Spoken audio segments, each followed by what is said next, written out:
লালাখাল সিলেটের সীমান্তবর্তী জৈন্তাপুর উপজেলায় অবস্থিত। এটি কারো কাছে সারিনদ, কারো কাছে লালাখাল, আবার কারো কাছে নীলনদ নামেই পরিচিত। পাহাড় ঘেরা স্বচ্ছ এই নদের পানির রং নীল। নদীর গভীরতা যেখানে বেশি, পানির রং সেখানে গাঢ় নীল। প্রকৃতির অপার সৌন্দর্যের এক অপরূপ লীলাভূমি এই লালাখাল।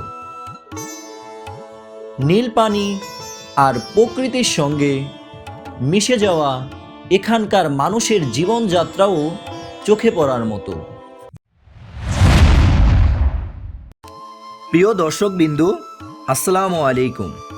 আশা করি সকলে ভালো আছেন। তো আমি সিলেট ভ্রমণের পরপর 4টি পর্বের মধ্যে আজকে দ্বিতীয় পর্ব নিয়ে আপনাদের সামনে হাজির হয়েছি। আর আজকে আমাদের গন্তব্য হলো সিলেট থেকে 35 কিলোমিটার দূরত্বে জৈন্তাপুর উপজেলায় লালাখাল নামক স্থানে। লালাখাল বিভিন্ন অংশে নীল, সবুজ এবং স্বচ্ছ পানির দেখা মেলে। তো চলুন যাওয়া যাক।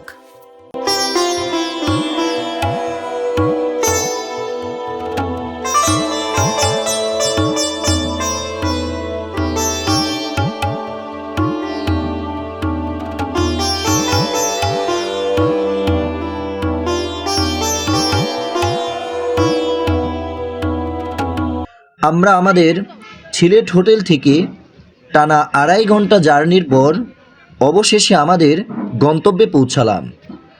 আপনারা লালাখালে পৌঁছিয়ে দেখবেন সারিবদ্ধভাবে ইঞ্জিন চালিত নৌকা রয়েছে। এক এক নৌকায় 14 থেকে 16 জন লোক উঠতে পারে।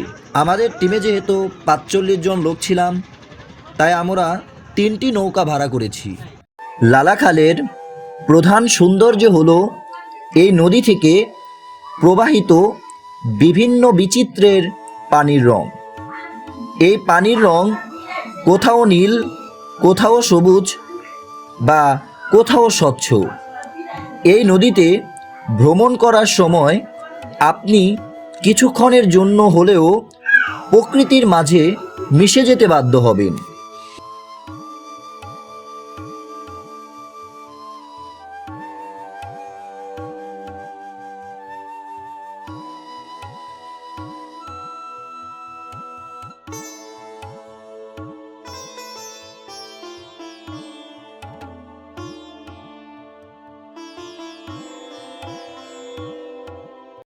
লালাখালে সারি নদীর এমন পানি দেখে আমার মনে হচ্ছে আমি এখন মালদ্বীপে অবস্থান করছি।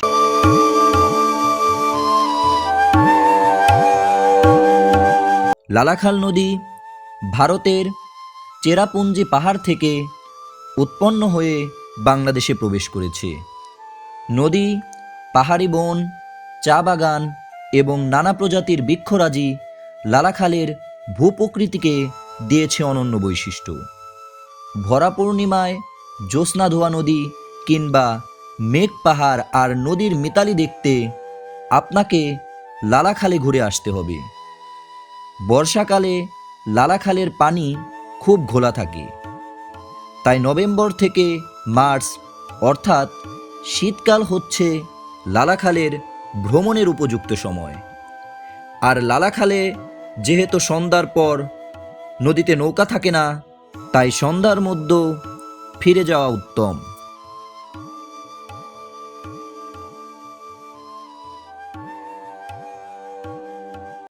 আমরা সারিঘাট থেকে লালাখাল ভ্রমণের জন্য যে নৌকাটি ভাড়া করেছিলাম, সেই নৌকার মাঝির সাথে তার একটি ছোট ভাইও ছিল। বালকটির নাম শরীফ। আমার সিলেটের আঞ্চলিক ভাষাগুলো শুনতে অনেক ভালো লাগে, তাই ছোট বালকটির সাথে ভাব জমাতে শুরু করলাম। একটা সময় বালকটি আমার সাথে কথা বলার জন্য সম্মতি জানালো, কিন্তু লোকলজ্জার জন্য ক্যামেরার সামনে আসতে রাজি হলো না। তো চলুন আপনাদেরকে সাথে নিয়ে আমি তার মুখের আঞ্চলিক ভাষাগুলো শোনাই। 0.2 পানি, না, এটা বলতেছি এখান থেকে ওই যে কয়লা উত্তোলন হয় আর কি কি উত্তোলন হয়? কয়লা, বালু, ওই পাথর বালু। আর কিছু হয় না এমনি? নৌকার কিছু পাওয়া যায়। নৌকার এই কাঠগুলো পাওয়া যায়। এখানে গাছ, কাঠের গাছ পাওয়া যায়। পানির নিচে গাছ পাওয়া যায়। আর ওইগুলো কি বাড়ি ঘরে নাকি? ওদিকে গ্রাম। এখানে বসবাসের জায়গা আছে না উপরে? ওইটা গ্রামের নাম হলো কি সারিঘাট। কি গ্রাম? সারিঘাট। সারিগা। আর এই যেগুলো শুধু বালুই না, পাথরও আছে এখানে? এখানে শুধু বালুই নেই। বালুই মানে এটা নিচে ওইগুলা না, ওইগুলি পাথর না? ওগুলো পাথর, ওগুলো মাটি দিয়ে পাথর, মানে মাটি ওগুলো ভাঙ্গা যায় না, পাথরের চেয়ে বেশি। ওগুলো আবার ভাঙায় অনেক পর্যন্ত বন্যা তবে ওগুলো নিতে পারে না, কারণ ওগুলো পাথর হয়েছে মাটি দিয়ে। তুমি কি এখানে স্থানীয়, মানে তোমার বাসা কি এখানে না? হয় এখানে। ওটা কি তোমার আব্বু? না, ভাইয়া। ও ভাইয়া। তোমাদের জীবিকা নির্বাহকে এগুলা নৌকায় চলাচল করে নাকি?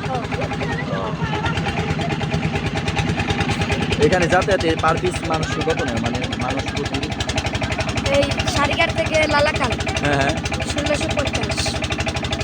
1650 মানে নৌকা প্রতি? ওই যে আমরা যেখান থেকে ঘুরে আসলাম ওইখান থেকে মানে যদি করা যায় তাহলে কত? 1650। আর একটা নৌকায় কতজন উঠা যায় মোটামুটি? একটা নৌকায় 10 জন, 10 জনের উপরে উঠে যায়। আপনারা লালাখালে ভ্রমণের সময় একটি বিষয় দেখতে পাবেন, তা হলো এই লালাখালে অবাতে সিলেকশন বালু এবং কয়লা উত্তোলন করা হয়।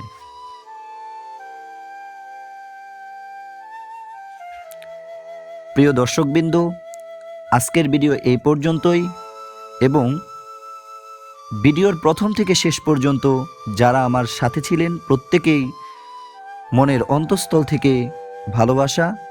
আর আমার ভিডিও যদি আপনাদের ভালো লেগে থাকে তাহলে অবশ্যই চ্যানেলটি সাবস্ক্রাইব করে পরবর্তী পর্ব এবং ভিডিওর জন্য অপেক্ষা করবেন।